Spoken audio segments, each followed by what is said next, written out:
Je suis Catherine Fiong, la représentante résidente adjointe du Programme des Nations Unies pour le développement au Sénégal. Alors nous, au PNUD, nous avons choisi de célébrer la journée internationale de l'environnement sur l'île de Djogé, non seulement pour sensibiliser les populations locales aux questions d'environnement, mais surtout pour attirer l'attention de tous les Sénégalais sur les défis qui sont rencontrés par les populations des îles de la Basse-Casamance. Je pense que tout le monde a une vision un petit peu romantique des îles de la Casamance. Et c'est vrai que l'environnement ici est paradisiaque.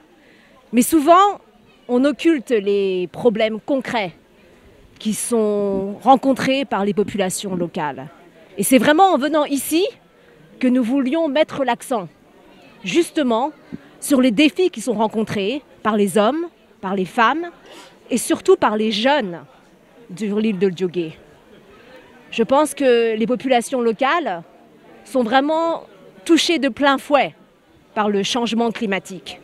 Et elles sont parmi les populations qui sont le plus touchées et impactées au Sénégal, notamment par l'érosion côtière, mais aussi la salinisation.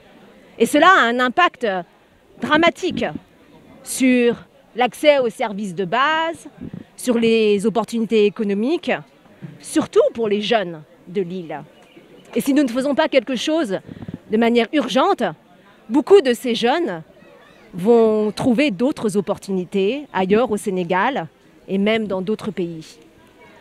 Et c'est vraiment pour ça que nous avons décidé de venir sur l'île de Djogé pour tirer une sonnette d'alarme et vraiment pour essayer d'attirer l'attention sur tous les défis qui sont rencontrés par les populations locales ici. Ces défis sont l'isolement géographique, un accès difficile aux services de base, le manque d'électrification, le manque d'accès à des opportunités économiques pour la population locale et notamment pour les jeunes.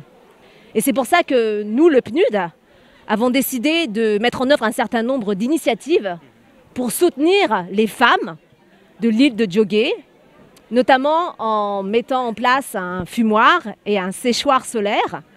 Et nous allons aussi amener sur l'île une unité de production de glace pour que les femmes puissent les utiliser et augmenter leurs revenus.